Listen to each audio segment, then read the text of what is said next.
The Big Sister by Consorcio Borje.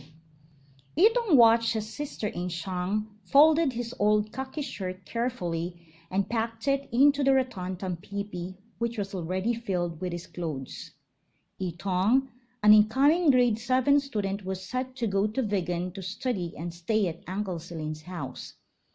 Being the valedictorian in their class, there was a need for him to pursue not only his dream, but more so of the dreams of the family members for him of becoming a doctor or a lawyer someday. While packing, Inshang recalled her hardship in tending to the needs of her only brother, who cried after knowing of his trip to Vigan.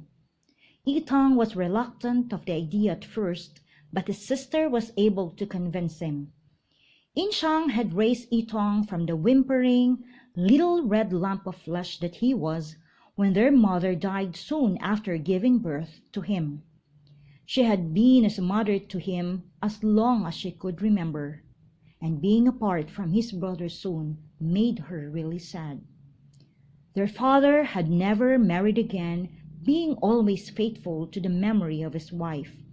The farm which he tilled produced enough rice and vegetables for the family's use.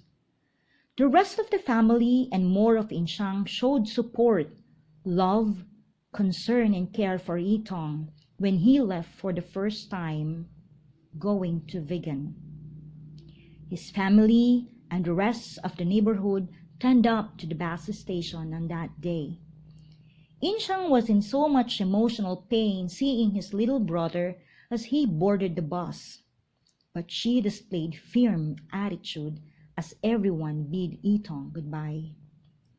A year had passed and Itong returned to the barrio. He was so happy to see his old friends, and Inshang noticed the physical changes of his brother. Few more years and Itong had grown taller and bigger. He was taller than her sister. Itong kept looking down at Inshang, who could hardly believe how his brother changed. His voice was deep and husky, and it had queer inflections. He had changed in a way that he was no longer very clingy to her. Inshang was affected, and she observed more, yet accepting the change was indeed inevitable. The family needed to live a life despite the changes, and Nena, Itong's childhood friend who was very close to him, entered the scene. One day, Inshang found a letter in one of the pockets of Itong's shirt in the laundry pile. She did not mean to read it, but she saw enough to know that the letter came from Nena.